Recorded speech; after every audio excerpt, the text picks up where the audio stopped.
desde el búnker de espacioforestal.cl para hoy hablar de narrativa y para hablar de un libro raro. ¿Por qué un libro raro? No, raro en el buen sentido, porque es un libro, porque es novela pero a la vez no es una novela.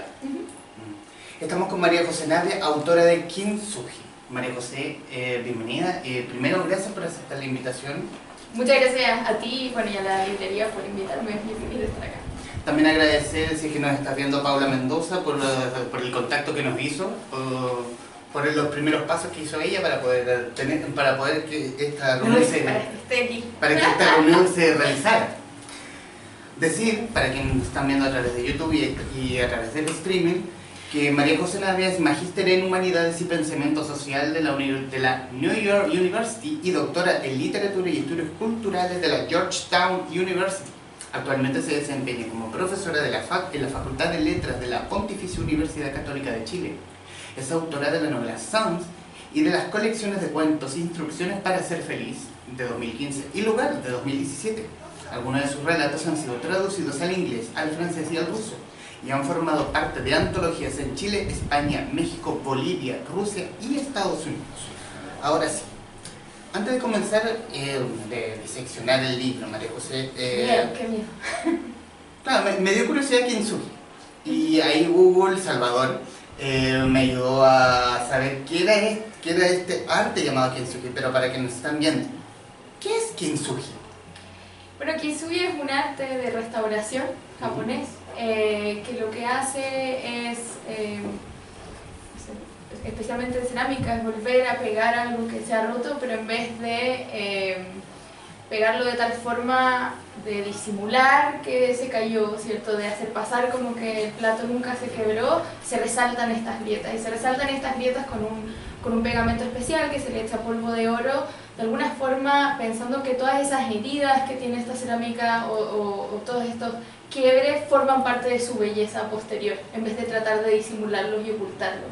Entonces para mí un poco el título se relacionaba con el libro en muchos niveles. Yo siempre digo que no se trata de que uno de mis personajes sea un restaurador japonés ni que parte del libro suceda en Japón, sino que el título engloba muchas de las cosas que están ahí, o sea, personajes que están rotos, personajes que están quebrados y que vemos esas fracturas, ¿cierto? Y vemos a dónde los llevan. Hay belleza también en esas fracturas y también un poco el proceso de construcción del libro mismo, que es una novela, pero como tú dices, es una novela, pero no es una novela. Es una novela para mí, una novela en cuentos, o sea que se va armando con relatos, muchos de ellos que podrían funcionar independientemente. Y me gustaba esa idea de que fuera el lector, de alguna forma, quien va juntando estas piezas y arma este producto final donde hay muchas grietas y donde hay muchas heridas. ¿Por qué explorar el dolor? ¿Por qué explorar la grieta? En ese sentido, al desarrollar Kintsugi.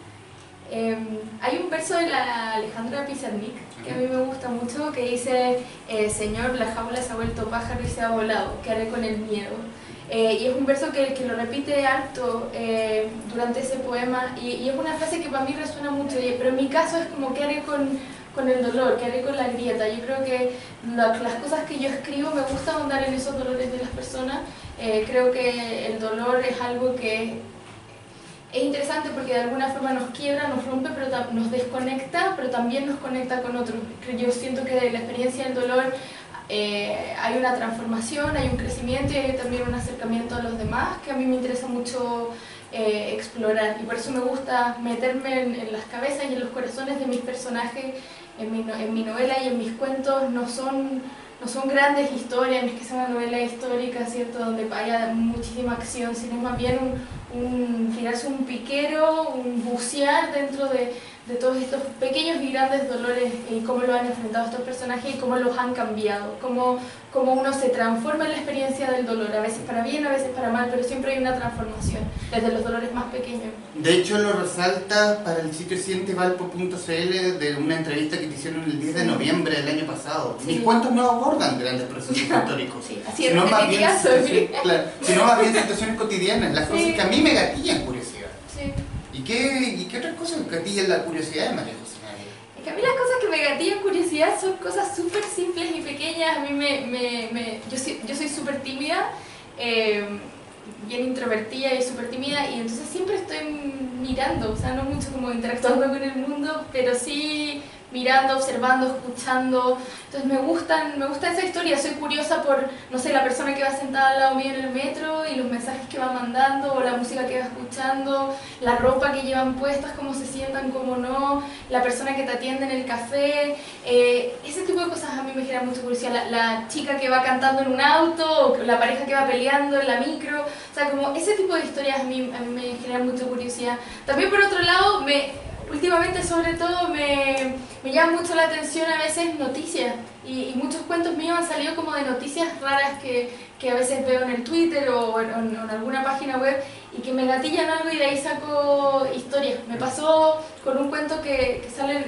en mi primer libro de cuentos, que se llama Instrucciones para ser feliz, que salió en Estados Unidos por un sello que se llama Sudakia.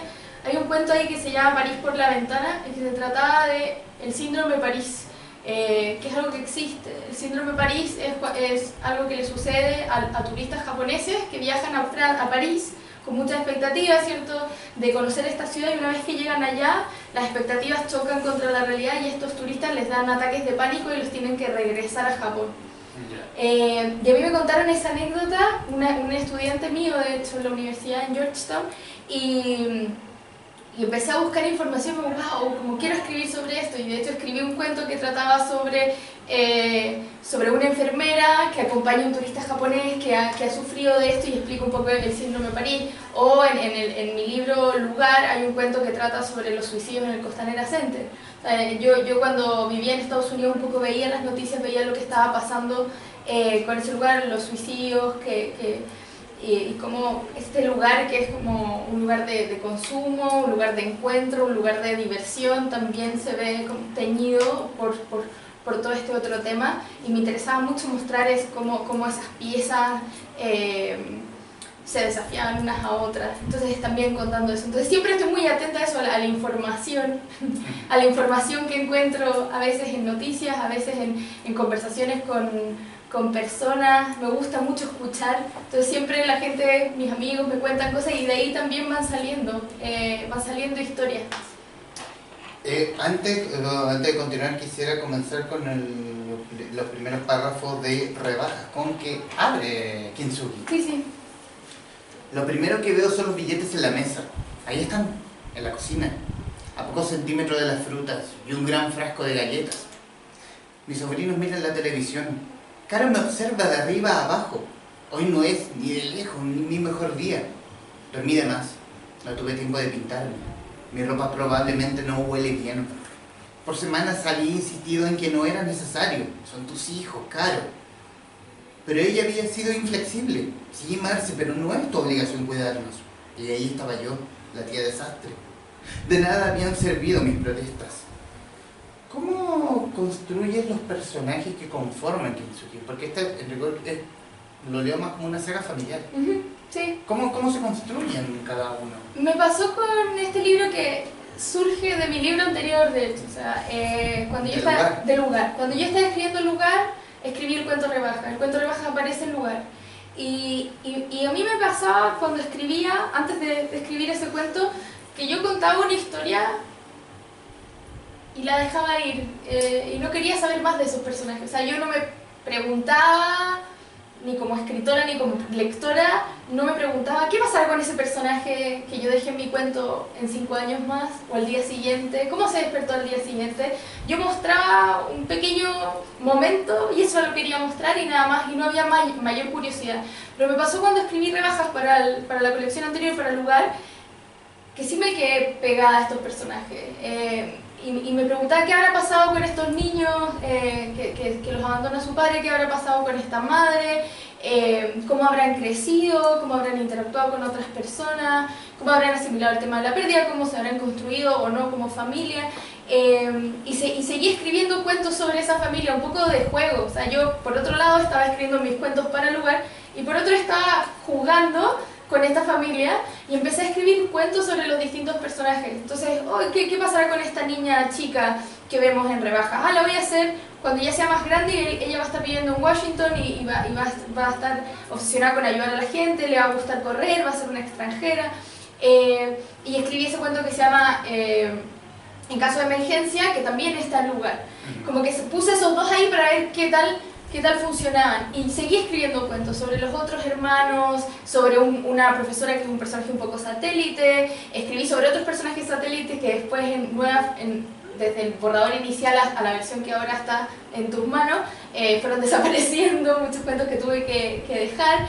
Entonces, un poco se construyó así, o sea, de mi curiosidad de yo querer saber qué pasaba con esta familia, empecé a armar esta galaxia hasta que fue como, wow, esto se está armando algo, hay una historia acá que estoy contando. Y mira, ya está. Y está perfecto. Espero, no soy perfecta, pero que funcione un poco. Abrir el debate para quienes están en el búnker, quien haya leído o quien conozcan a la autora aquí presente, por favor, adelante. Hay tanta pena aquí. Sí, también lo Hay quiere. tanta pena aquí. Yo tengo una pregunta. Sí, sí. ¿Tus relatos, o sea, son más, hablas más del resto o también a veces te incluyes a ti o hay algo autobiográfico? ¿Cómo es ese O sea, yo creo que en todos mis cuentos hay algo autobiográfico. Lo que pasa es que no siempre es lo más obvio. En el sentido de no siempre lo que hay de mí en un cuento es, no sé, la personaje femenina de cierta edad que hace ciertas cosas, no sé. Como que pedacitos de mí se esconden en distintos personajes, los personajes masculinos, en niños, en distintos momentos, en distintas reflexiones. Yo creo que siempre hay como una semillita autobiográfica en todos los cuentos, es como un pedacito. Yo siempre digo lo explico con un ejemplo medio infantil, que es con Harry Potter, que en Harry Potter, ¿cierto? Voldemort, para no morir, deja sus pedacitos de, ¿cierto? Los Horcruxes, ¿cierto? Los deja en distintas cosas. O sea, están los distintos Horcruxes que representan estos pedacitos para así no morir. Yo siento que yo, en una fan menos malévolo, pero para no morir, dejo pedacitos de mi historia en todos los cuentos. Yo creo que siempre hay algo mío. O sea, por ejemplo, en Rebajas, que es el cuento que estabas leyendo recién, partió porque yo cuando llegué a Chile, yo viví en Estados Unidos varios años y la última tanda estuve casi 6 años viviendo en Washington haciendo el doctorado. Y cuando yo regresé, mi hermana había tenido una hija. Yo nunca la vi, o sea, la vi por pantalla que estaba embarazada, pero yo no estuve presente, conocí a mi sobrina cuando era una guagua. Y me tocó luego cuidarla varias veces. Y entonces, un poco de ahí, de esa experiencia súper pequeña de cuidar a mi sobrina, nace un poco ese cuento, porque yo no tengo hijos, no tengo cero experiencia con niños o no tanto, entonces me acuerdo que mi sobrina hacía lo que quería todavía conmigo, o sea, era como terminaba después de cuidarla, no sé, con el brazo lleno de stickers y me pintaba porque yo no le podía decir que no. Entonces de repente miré como desde afuera esta realidad de este desastre de yo adoro a mi sobrina, la estoy cuidando, pero como totalmente como pegoteada y transformada, y entonces un poco usé esa experiencia y la llevé ahí de la tía pantalla. La tía desastre, bueno, la tía pantalla que es después, ¿cierto? Porque la sobrina se convierte en la tía pantalla para la otra después. Entonces me gustaba esa figura de la tía. Yo sentía que en la literatura tenemos más figuras o mujeres, ¿cierto? Sin hijos y sin ninguna relación con niños, o madres. Pero me gustaba la figura de la tía porque es esta figura media intermedia, ¿cierto? Porque es de la familia, tiene mucho cariño por estos niños, pero no es la madre. Entonces había ahí una figura interesante para mí y que, de nuevo, el dato autobiográfico es que a mí me había tocado, o sea, de repente estaba conociendo esta experiencia de lo que era ser una tía, era mi primera sobrina, ¿no? Y estaba muy fascinada por las dinámicas que se dan y por esta cosa divertida de eso, de terminar todo pegoteado, terminar pintada, y porque me da lo mismo, pero claro, en este caso se pone un poco más siniestro porque esta tía cobra por cuidar a los hijos, ¿cierto? Porque esta mujer se ha quedado sin trabajo, entonces la hermana, para ayudarla, le paga algo para que cuide a los hijos, entonces se transforma esta relación familiar en una relación media comercial, con eso se complican varias cosas, y entonces ese cuento termina, no sé, ¿lo leíste? No. Ah, ya. Bueno, ese cuento termina... ¿El mayordomo? No. No, lo mata, no. No, ese cuento termina con no voy a contar cómo, en qué exacto, pero que la niña también se pone a jugar con cosas y nada, ahí hay como Ay, yo también dije, no. sí, No, sí. ¿por qué? Claro, entonces como que quería meterme en esta idea de la familia que también está siempre atravesada, yo siento, por la enfermedad, por temas de dinero, como que hay un montón de problemas y de realidades que uno enfrenta como familia, y entonces traté de tocar esas cosas ahí un poco, o sea, ¿qué pasa acá cuando esta relación familiar se convierte en una relación un poco comercial? ¿Qué pasa con la familia cuando tenemos a los miembros de esta familia repartidos por el mundo y se comunican las tías pantalla? ¿Cierto? ¿Qué pasa con las tecnologías? Eso también es otra cosa que a mí me llama mucho la atención, cómo la tecnología nos transforma.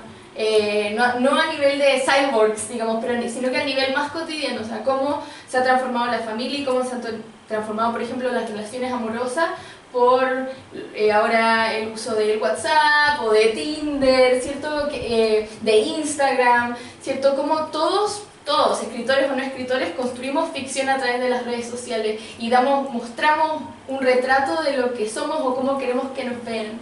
Y entonces eso a mí me llama mucho la atención. Y cómo también conocemos de la vida de los demás, a veces, o sea, manejamos información de gente que no conocemos, ¿cierto?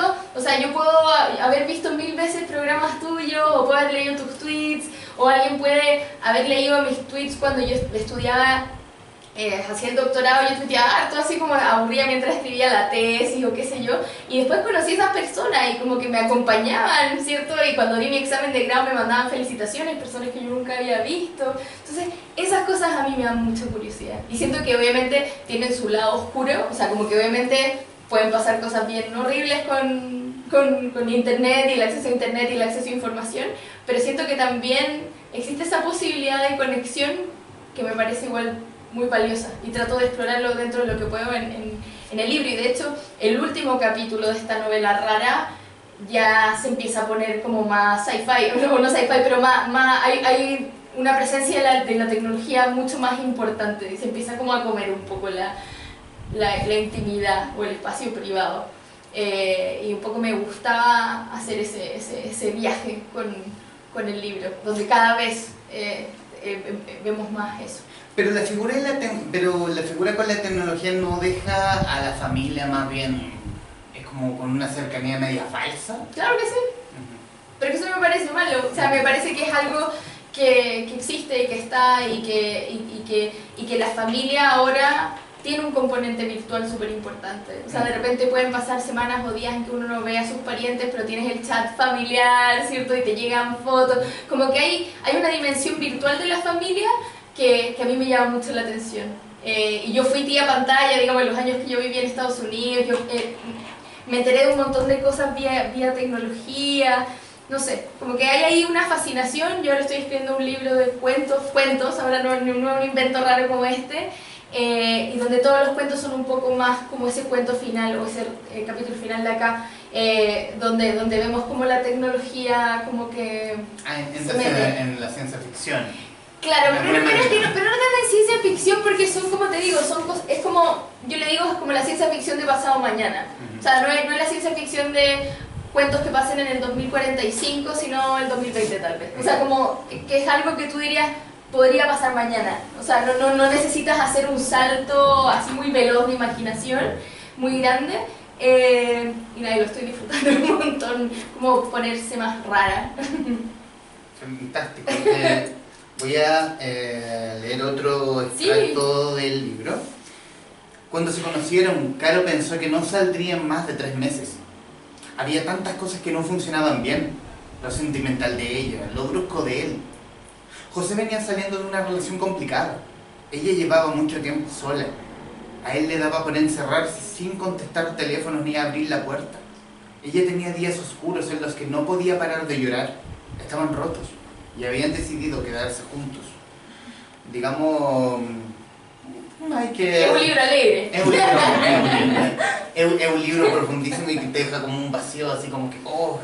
así como es tristísimo. No, es triste y de hecho, me acuerdo, alguien me dijo la otra vez que le parecía desolador, como que han salido palabras nuevas así, para nombrarlo. Pero sí, no, o sea, quedó bien triste. Pero es la explicación, por lo menos a la que yo le doy cuando leí el libro, leí el libro, es cómo comienza el libro, porque en rigor José, el padre de familia, se va. Sí. Y ahí comienza, o se profundiza esta grieta en la vida familiar de los Toledo. Sí.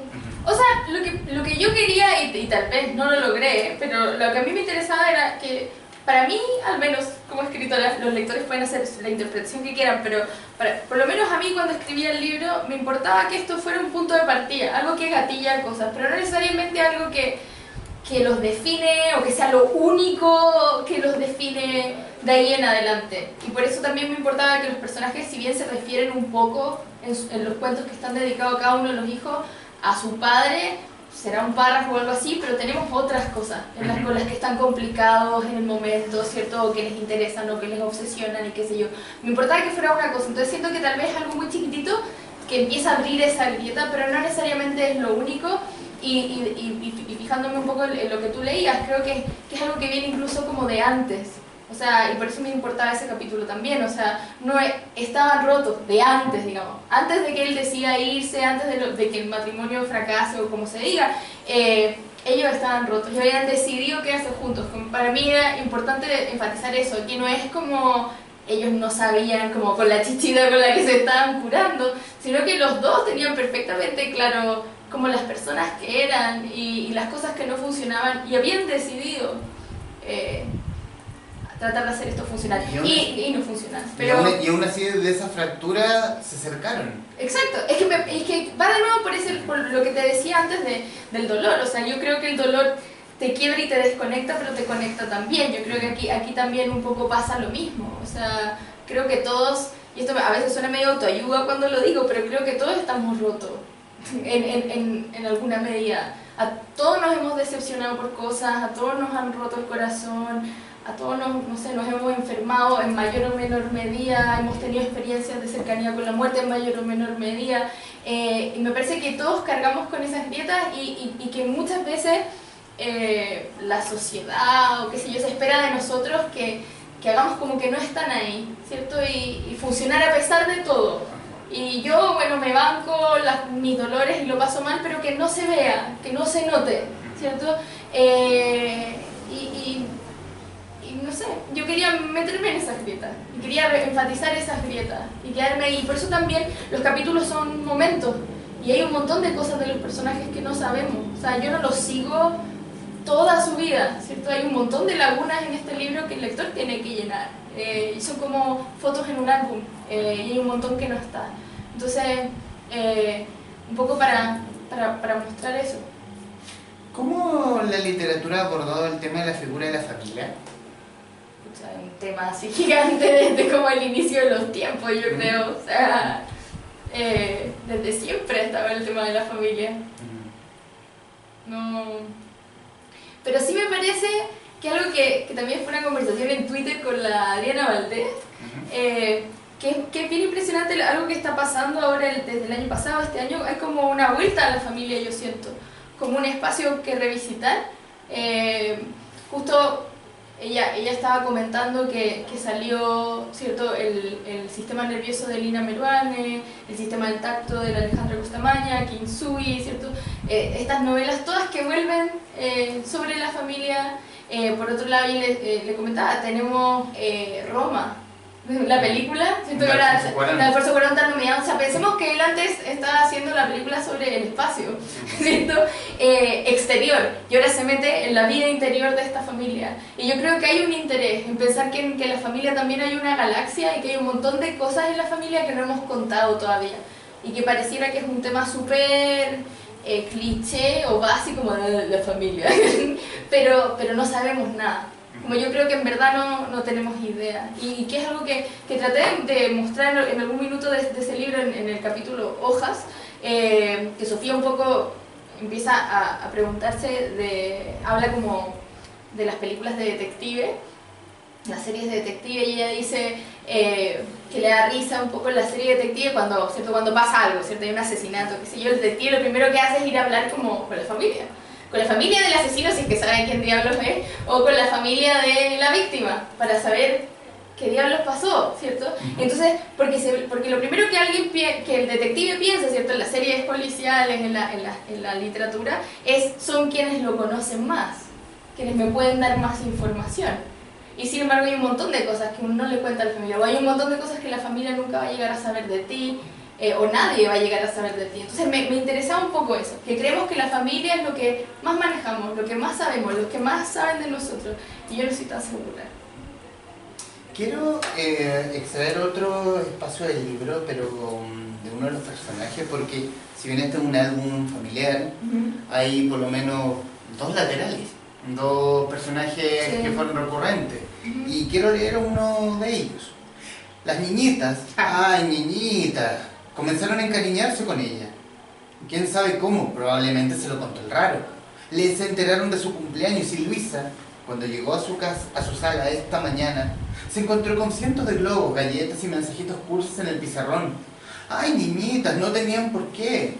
Y Luisa, con la blusa blanca que había planchado con exquisita lentitud, el cuerpo bañado en el sudor de un departamento con exceso de calefacción para un tal Tommy Cosano, le regalaron una agenda con mariposas, horrible, y un cuaderno en el que sus 30 estudiantes le habían escrito poemas y hecho dibujos. Ella trató de ponerse sensible, soltar un par de lágrimas, pero nada. Toledo apareció también, al final del día, con unas flores. Menos mal que por la tarde tenía que salir a hacer una diligencia, si no volvió a acosarla. Odiaba sentirse en deuda. Antes de irse le habían comentado por lo bajo: el mío es en 3 semanas. Y ella había puesto su sonrisa de Oscar a la mejor actriz de reparto. Es curioso, interesante el personaje de Luisa. No es una villana, no. Es más o menos... Yo creo que no hay ningún villano. Pero claro, si le ponemos un nombre, es como la villana, porque no es mala, pero busca, porque ella no quiere ser docente, odia su existencia y más encima interactúa con japoneses en una red social. ¿Cómo son los japoneses raros? ¿Cómo se construye el personaje de Luisa en especial? Me gusta, quería contar la historia de nuevo, pensando como el correlato virtual de nuestras vidas, de lo que hablábamos antes, ¿cierto? Que yo siento que la familia tiene una vida virtual y todos nosotros tenemos una vida virtual, una vida real que obviamente interactúan y se comunican, pero entonces me interesaba mucho jugar con eso y con el tema de las apariencias y qué sé yo. Entonces está esta mujer que al principio, cuando leemos el capítulo anterior, que es sobre Tomás, tenemos a este tipo que va y que se va a hacer una operación, un pequeño procedimiento porque quiere conquistar a esta nueva chica que ha llegado a trabajar al colegio. Esta niña perfecta, impecable, esta niña buena. Su labor es descubrir de qué estamos hablando. Sí. Entonces, y me gustaba que en ese capítulo uno queda como, él obsesionado con esta chica, como su chica ideal, no sé qué. Como un amor platónico. Un amor platónico, sí. Y después este otro capítulo que trata sobre esa chica y nos damos cuenta que es otra cosa, ¿cierto? Y que tiene todo este otro mundo donde odia lo que está haciendo, como tú dices, donde ella, para ganar dinero, porque no quiere ser más profesora, es como una cam girl, ¿cierto? Que limpia en ropa interior o incluso sin ropa departamentos para que los japoneses lo vean y le paguen por internet. Y entonces tiene toda esta dimensión. Entonces me gustaba eso, pensar en una persona que lleva estas 2 vidas y esta segunda vida se ve propiciada, de nuevo, por la tecnología, por la conexión, por la globalización, por todo por el capitalismo, por el sistema, por lo que tú quieras. Entonces me gustaba esa figura de ella. Sí, y quería tener un personaje un poquito más oscuro. Kintsugi, si lo leyera cualquiera, uno no encontraría lugar así como esto se ve muy global, no es chileno, porque es un lugar X, tanto, no sé, Santiago, Buenos Aires, se lee muy global. ¿Quisiste salir de los temas recurrentes, obviamente, en la literatura chilena? No, o sea, no conscientemente, no es que yo diga quise escribir fuera de la literatura chilena ni mucho menos, pero me pasa que me pasaba también antes con Lugar, y estos se escribieron un poquito desfase, que yo viví hartos años en Estados Unidos, venía de una experiencia de...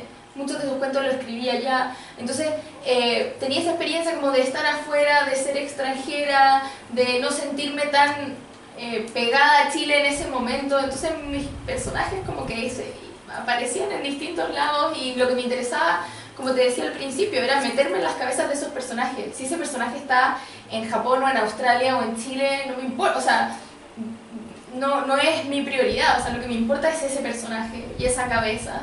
Entonces, claro, me gustaba, sobre todo como quería usar el tema de la tecnología como algo que nos acerca, bueno, y nos distancia también, que los personajes viajan, muchos de ellos, que está esa movilidad, pero también tenemos capítulos que son más claustrofóbicos.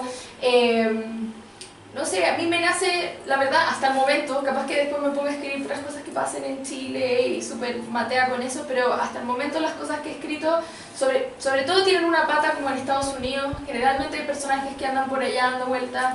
En mi libro anterior, Lugar, hay un cuento que se llama Afuera, que se trata de una babysitter, como una señora latinoamericana que trabaja haciendo el aseo y cuidando a los niños en una casa neoyorquina y se comunica con el hijo a través de Skype.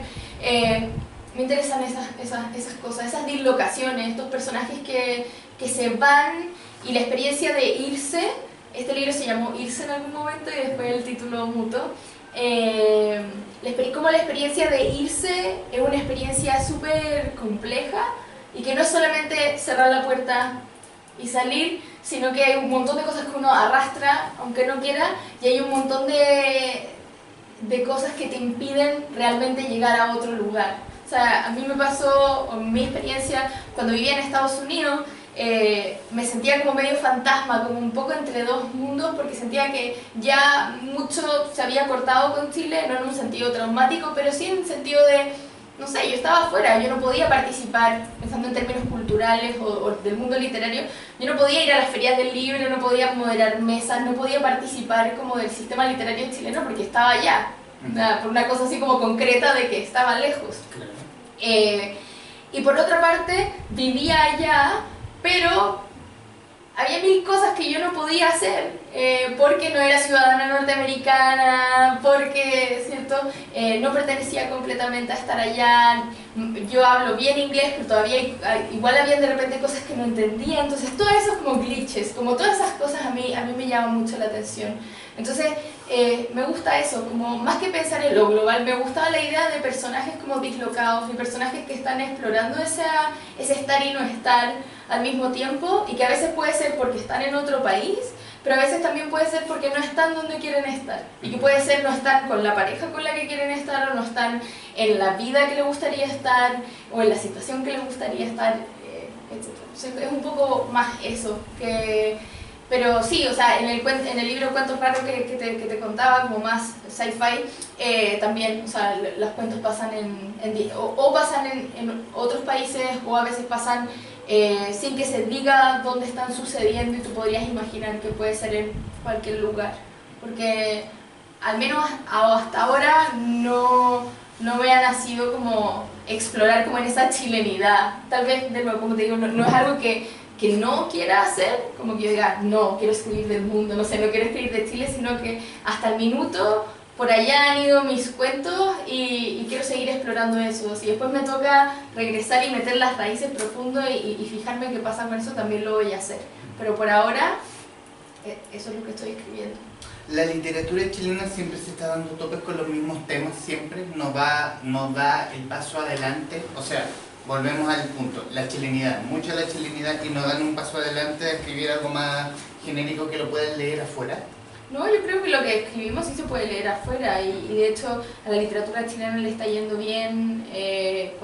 O sea, el caso que yo conozco es el caso de Estados Unidos, pero en Estados Unidos, no sé, Zambra, Alina Meruane, ¿cierto? Ahora con Alia Trabuco, o sea, se están rescatando mucho de la literatura chilena, hay una gran riqueza. Entonces no creo que le falte dar ningún paso. Yo creo que cada escritor trabaja sus temas de la mejor manera que les resulta. Me pasa, por ejemplo, Lina Meruane, que vive en Estados Unidos, ¿cierto?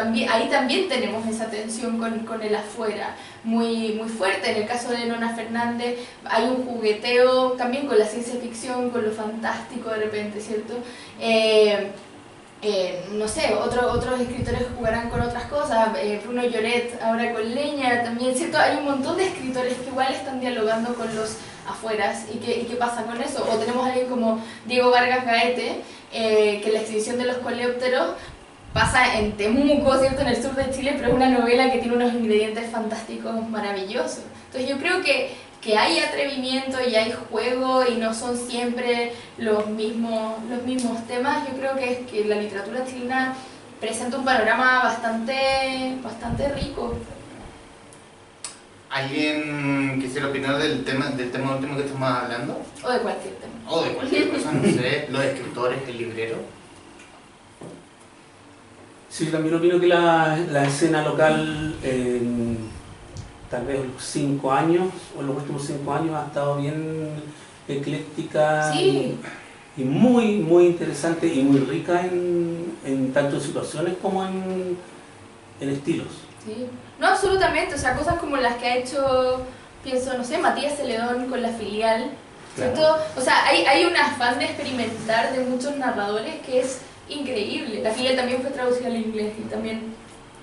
El mismo Bizama con Taxidermia. Sí, Bizama, montones, o sea, yo creo que hay grandes narradores y grandes temas y que en ese sentido yo no soy una voz tan rara porque somos todos voces raras, o sea, como que es un coro de voces raras.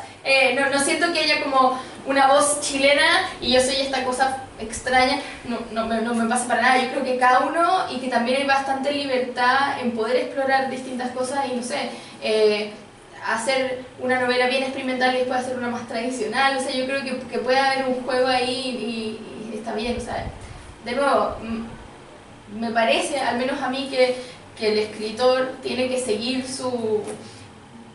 De nuevo voy a sonar super cursi, como tiene que seguir su corazón, no tiene que seguir su intuición y los temas que le interesan y no empezar a preguntarse como, pero yo soy escritora chilena, tal vez debería estar escribiendo sobre, no sé, la dictadura o qué sé yo. Si a ti te nace, si tú quieres escribir de ese tema, por supuesto, eso es lo que tienes que hacer, pero si tú quieres escribir sobre el ciberespacio, ¿dónde escribir sobre el ciberespacio? Si creo que lo importante es que sea un buen libro, que esté bien escrito. O sea, a mí me importa mucho como el trabajo con el lenguaje, a veces más allá que la anécdota. O sea, me importa mucho a mí como lectora leer un libro y poder subrayar frases, quedarme con frases que después se quedan de epígrafes que uso en mis libros, como yo me relaciono un poco así con los libros que leo. Y a mí me hace muy feliz cuando alguien llega con mi libro y como subrayé esta frase o comparto una frase en Instagram o en Twitter. Me parece muy bonito eso. Y como que trato de lograr un lenguaje o un uso del lenguaje, no sé si sofisticado suena horrible, pero como cuidado, pensado. Decir que la transmisión está Paula Lisboa. Saludos. Hola. ¿Tus escritores favoritos? Mi escritor favorito. O lo recurrente en tu escritorio, una mesita de noche. Sí, que yo tengo una repisa de noche porque ya no hay mesita. Yo ocupo libros como mesa, ¿no? Claro, no casi, sí. Bueno, también lo he dicho harto, mi escritor favorito es Rodrigo Fresán. Él es... hace muchos años ya y es divertido porque es mi escritor favorito, pero yo no escribo nada como él, o sea, él escribe estos monumentos así como unos novelotes de 800 páginas y yo es como un cuadradito así, y lo mínimo y qué sé yo, pero sus libros me deslumbraron desde que los empecé a leer y hay un amor por la literatura tan fuerte. Yo leo sus libros y quedo con ganas de escribir 100 más porque me parece que es un escritor brillante que rescata toda la historia de la literatura en sus libros. Uno termina sus libros y queda con ganas de leer a un montón de otros autores. Me parece que tiene un proyecto de escritor que es monumental y ambicioso y lleno de imaginación. Entonces él es como el escritor favorito. Y después le tengo mucho amor a la literatura boliviana, muchísimo, sobre todo toda la literatura boliviana reciente, a Rodrigo Afuna, a Maximiliano Barriento, a Liliana Colanzi, a Edmundo Paz Soldán, y como influencia, y que están ahí, son los libros que releo y que me ayudan a escribir cosas como esta, son las escritoras norteamericanas o canadienses o inglesas, escritoras en inglés. Yo leo mucho, yo soy profesora de literatura en inglés, me siento muy cómoda leyendo en ese idioma, con la manera de escribir en inglés. Entonces con grandes narradores como Grace Paley, como Shirley Jackson, Virginia Woolf, Edith Bergman, Mavis Galant. Ahora, por ejemplo, para escribir Kintsugi, yo tenía 2 libros que eran como los libros que yo estudiaba, o sea, como que me encantaron cuando los leí, y cuando empecé a escribir Kintsugi los releí como con ojo de autor, pensando cómo diablos lograron que funcionara esta colección de cuentos conectados, que es Olive Kitteridge, de Elizabeth Strout, que después fue adaptada por HBO, fue una miniserie que protagonizó Frances McDormand, que se ganó un montón de Emmys en su momento, se la recomiendo un montón, y otra novela, novela en cuentos que se llama A Visit from the Goon Squad, que la tradujeron como El tiempo es un canalla, de Jennifer Egan, que se ganó el Pulitzer también hace varios años. Y esos fueron como mis estandartes, eran las novelas que yo releía mientras escribía Kintsugi, Lori Moore, no sé, todas las, Joy Williams, o sea, te puedo recitar todas las grandes cuentistas y jóvenes cuentistas, ahora con Otessa Montfeld, con Claire Bay Watkins, que la traduje para libros de Laurel, o sea, me nutro mucho de las escritoras en inglés. ¿Es tu primer trabajo de traducción con este libro Nevada? ¿De Nevada? Sí, la primera vez. ¿Y qué te pareció el trabajo del traductor? ¿Cómo te sentiste? Me pareció muy difícil, muy complicado, muy ambicioso. Me pasó que me sentía además sentía mucha responsabilidad porque era la primera vez que se traducía este libro. Y es uno de mis libros favoritos, Battleborn, que lo traduje como Nevada. Entonces, no estaba traduciendo cualquier cosa, ni estaba traduciendo algo que me hubieran encargado. Yo elegí el libro que quise traducir. Entonces, estaba mi corazón muy involucrado con el libro y fue una experiencia súper fuerte para mí. Lo comentaba en otra entrevista el otro día, que me sentí como una casa embrujada de repente. Porque sentía como que había voces adentro mío, que no eran las voces como de mis personajes de cuando yo escribo, sino que eran las de otra persona. Porque de repente, no sé, estaba traduciendo un cuento y había una frase que me encantaba, pero no sabía cómo sacarla en inglés y como me obsesionaba y la pensaba y la soñaba y volvía y volvía y volvía, y de repente iba ahí caminando en la calle y era como, ya sé cómo la voy a traducir. Entonces, eso... fue una experiencia súper rara, como meterse a un cuento que escribió otra persona y donde hay ciertas decisiones que tú puedes tomar, pero otras decisiones que no, que ya están tomadas. O sea, yo no puedo cambiar la historia, ¿cierto? No puedo cambiar nada, yo solamente puedo ir traduciendo las palabras y de repente, claro, hay que tomar decisiones como traductor, ¿uso esta o uso esta? Sinónimo, qué sé yo, esta palabra suena mal o no suena mal. Pero hay que respetar también cosas que uno no haría como autora y cuesta. O sea, por ejemplo, yo soy súper maniática con el sonido de mis libros y yo cuando escribo algo después lo grabo y lo edito de oído, lo escucho y ahí edito. Entonces me cargan las repeticiones, trato de que no, soy muy perfeccionista y latera, la verdad, con eso, con cómo suenan las palabras, que no se repitan ciertas cosas. Y me pasaba, por ejemplo, con los cuentos de Nevada, que me encantan, que de repente me daba cuenta, ahora leyéndola como traductora y teniendo que traducir el libro, que por ejemplo a Claire le daba lo mismo repetir. Entonces podía usar en una página entera 100 veces la palabra baby. Y era como a ella le da lo mismo. O sea, como a ella no le importa que se repita, su estilo es que se repita. Y a mí me salía como del alma, como empezar a buscarle 100 sinónimos para no decir baby 890 veces.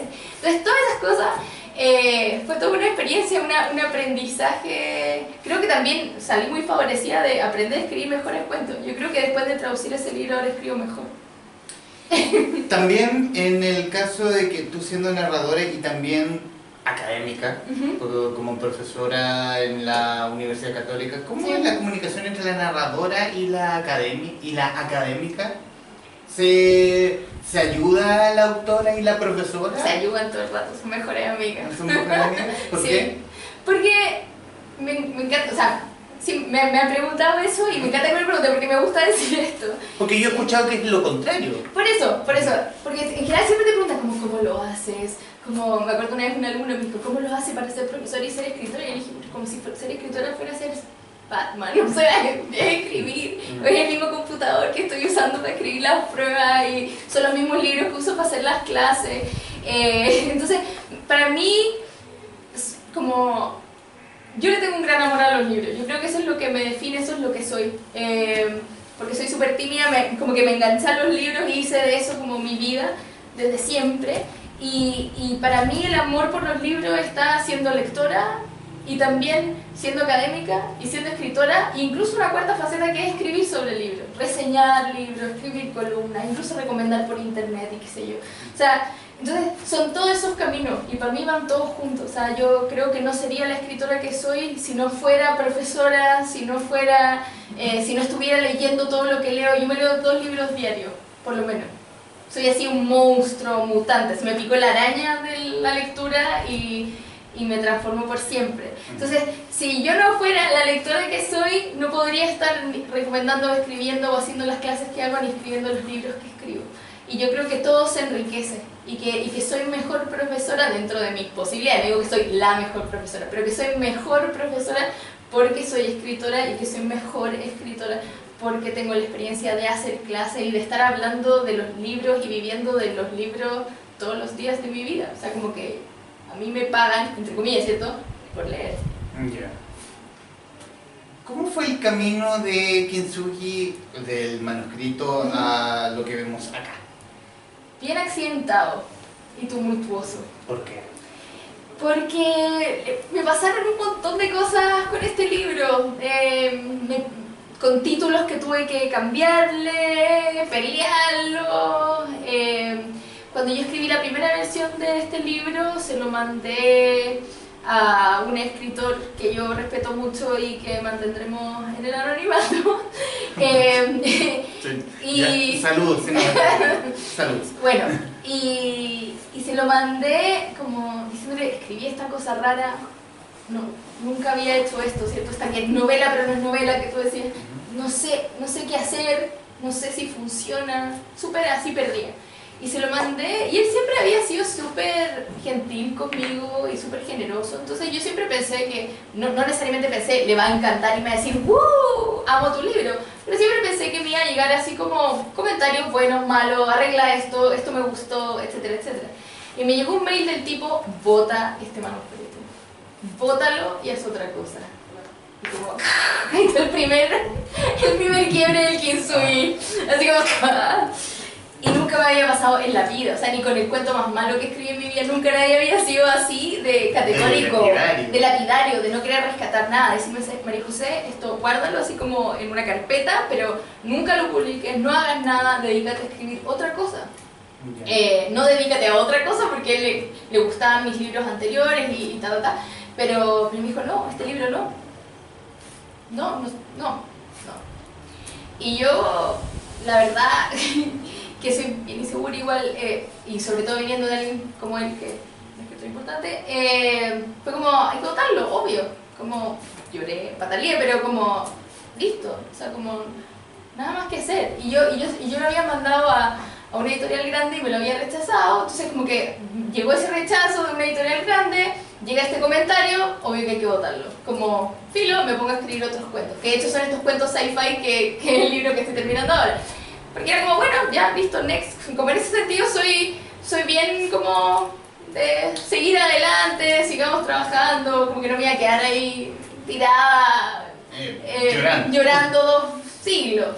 Digamos, next nomás. Y también, bueno, cuando se lo mandé a esa editorial grande, también se lo mandé a Kindle. Yo no conocía a la editora, no conocía nada, fui como a la página web, así como, escríbanos, y le mandé el libro. Y no supe de ello. Y yo dije, uy, que no voy a saber de ellos, sí, como mi libro es una mugre, como hay que votarlo ya, como el mundo habló, como el universo dio su señal. Y nada, entonces no insistí, no escribí de nuevo para preguntar, no supe nada de ellos por varios meses de Kindle. Y nada, seguí escribiendo mi libro con el que ahora estoy. Y de repente me llegó un email de la editora de Kindle diciéndome: perdona María José, tu email se me traspapeló con el fin de año, con estos fines del 2016, pero me encantó tu libro y lo quiero publicar. Y es como, ¿what? Como, ¿qué? No. ¿Ah? Como, ¿en verdad lo quieres publicar con nosotros? Me decía yo como, te lo regalo, o sea, como que yo ya lo tenía, obvio, feliz y todo. Y nada, y entonces, y desde eso, principios del 2017, que lo empezamos a trabajar con la editora, porque obviamente no es el mismo que me hicieron pedazo, sino que saqué personajes, puse otros cuentos y qué sé yo, pero la editora de Kindle logró ver que ahí había algo, que había algo muy valioso y rescatable y que había que obviamente trabajarlo. No es que el manuscrito era llegar y llevar a imprenta, claro, sino que había que trabajarlo. Y entonces, claro, durante todo el 2017 y gran parte del 2018 lo estuve trabajando con ella, con sus comentarios, que lo leyera otra gente, cambiando de orden los cuentos, sacando poniendo otro y qué sé yo, hasta que quedó así. ¿Cómo has visto la recepción del libro? Me ha sorprendido muchísimo, porque de nuevo, o sea, si bien yo, después de lo que me había dicho la editora de Kindle, aparte ella lo mandó, me dijo, yo lo quiero publicar de todas maneras en 2018, pero ¿te parece que lo mandemos al fondo del libro? Y dije, obvio, claro, te apoyo, mándalo. Y se ganó el fondo del libro y dije, los que leyeron, porque ahí hay que mandar el manuscrito, entonces, no puede ser tan malo si le están pasando estas cosas también a este libro.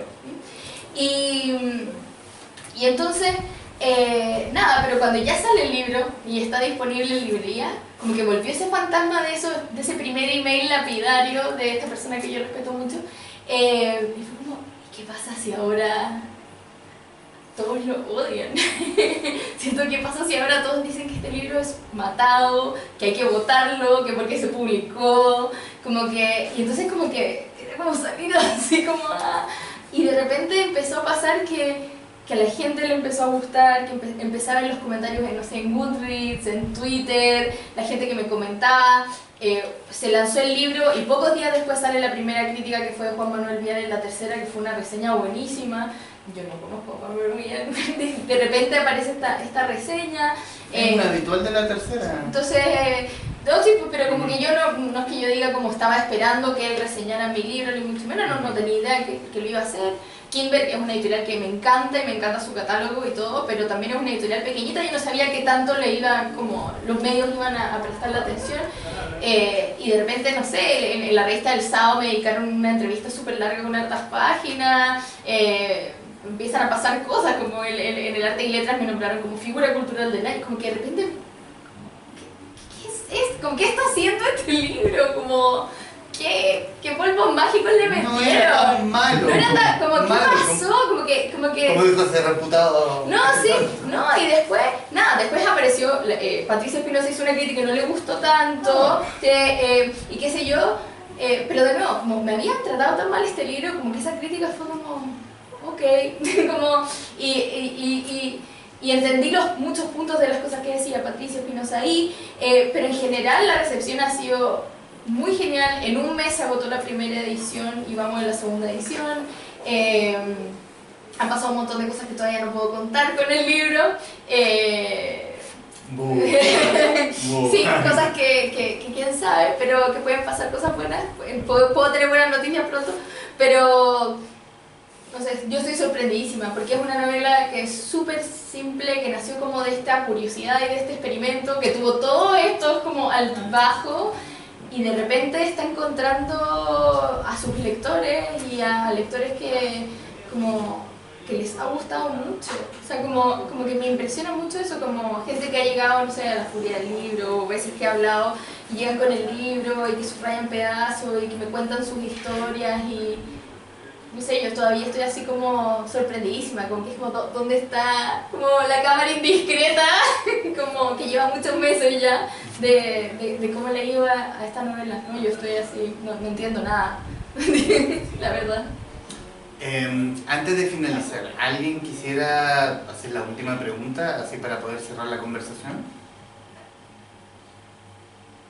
No, Siempre mucha presión. Siempre, claro, siempre mucha risita. Es que es difícil, porque se hace como un silencio.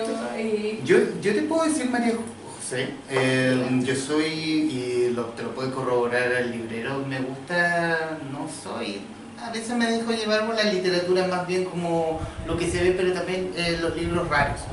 Raros. Lo que carga con la chapa. Feliz de ser rara. No me siento insultada, me gusta. Los libros que cargan con la chapa es raro, me gustan. Y este me gustó mucho, porque no creo haber leído algo muy similar con Gonzalo Eltech. ¿Ya? Con Colección particular.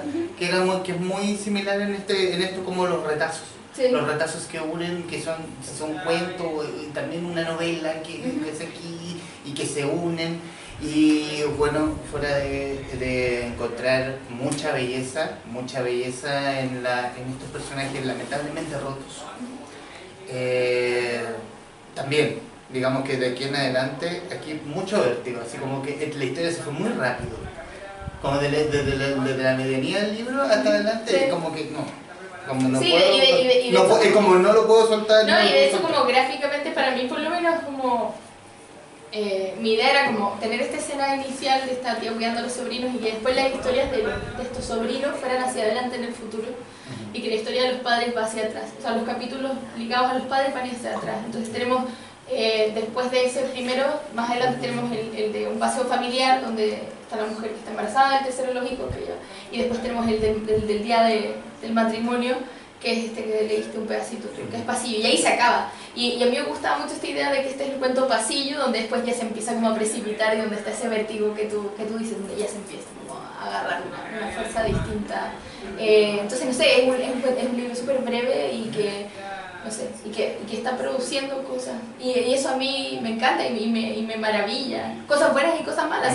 Si alguien odia un personaje, también me gusta saberlo y me llama mucho, o odia un cuento, o odia el libro entero, como que me gusta que pasen cosas. Creo que no hay nada más triste que cuando uno ha trabajado sobre todo harto en un libro y que no pase nada, y que nadie lo comente, y que no se sepa nada, que nadie lo regale, como... Eso me parece muy triste. Y que quede como en el estante, bueno, en la M. Claro, y ahí nada más. Aquí, sí. Y dice que va. Sí. Entonces como todo todo lo que ha pasado ya ha sido un tremendo premio para mí. Bueno, decirte, María José, darte las gracias por haber aceptado en este día de febrero, porque estamos en febrero, señor, sí. Esto lo van a ver muy tarde, en este día de febrero... Pero no se nota que está fresquito. Sí. De poder conversar, hemos conversado muchas cosas, literatura, sí. Y sobre todo de este bello libro que has creado, y agradecértelo de la forma como lo hacemos los envíos de The Libro Show. Ah. De Andrés Gallardo, La Nueva Provincia, ¡ay, editado qué por Liberalia. buena! Bacán, me encanta Andrés Gallardo. Es la historia de una coelemu mágica. No, es bacán, no, a mí me encantó Cátedras Paralelas y Obituarios, los que sacó Verol hace poco. No, eres tremendo escritor, qué buen regalo. Y además, más. la taza que acredita que estuviste en los envíos de The Libro Show. Me encantó. Aquí vamos a tomar café. Es que hecho que hay una foto de Sambre en uno de sus libros que sale como su foto de autor como tomando... Así vamos a hacer. Y ya para finalizar, ¿y los proyectos? ¿Y qué hay en el futuro de María José Nadia? En el futuro... Lo que puedas contar. Estoy con 2 libros. No, en verdad más. Tengo un libro infantil, una novela infantil que va a salir este año, que ya está en contrato todo con la editorial La Mano, que me gusta mucho. Y voy a sacar también al final de año un libro de ensayo, mi primer libro de ensayo, así que estoy contenta y muerta de miedo al mismo tiempo, con Orgic, que es también una editorial que me gusta mucho. Y eso como cosas seguras y cosas inseguras, pero muy felices. Estoy terminando de escribir el libro de cuentos, ese que te contaba, medio tecnológico, raro, extraño. Yo creo que me queda como un mes para terminarlo, así que estoy muy contenta escribiendo. Y también estoy armando una novela, no novela rara escrita en cuentos, sino que una novela que como es una novela me da mucha ansiedad porque yo creo que va a ser larga y creo que se va a demorar, o sea, no es como que llega y la voy a escribir el próximo año corriendo, sino que creo que me voy a tomar el tiempo que necesite y que trata sobre, más o menos, o lo que lo gatilla, lo que gatilla la historia son los tiroteos en una universidad en Estados Unidos.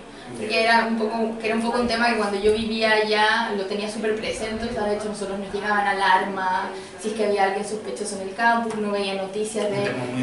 Muy recurrente, estaba en todos lados, me tocó ir a hacer un par de talleres a escuelas públicas en Washington y pasabas por detector de metales, entonces como todo eso como que me lo traje y siento que cuando estaba allá estaba muy cerca del tema, entonces nunca pude escribir sobre él, pero ahora como que volvió y entonces estoy escribiendo una novela que trata sobre un tiroteo en un campus y está contado desde la perspectiva de 3 narradoras que son tres mujeres relacionadas con el tiroteo. Una es una profesora que hace clases en esa universidad, otra es la mamá de la persona que dispara y otra es una estudiante.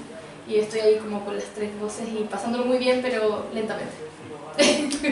Bueno, recomendarles a quienes nos están viendo a través de YouTube y a través del Facebook Live Kintsugi de María José Navia, y si tienen la suerte recorra la literatura de la autora aquí presente, Lugar, inclusive parece estoy ser feliz porque soy un tonto y se me olvidó. No, pero está bien.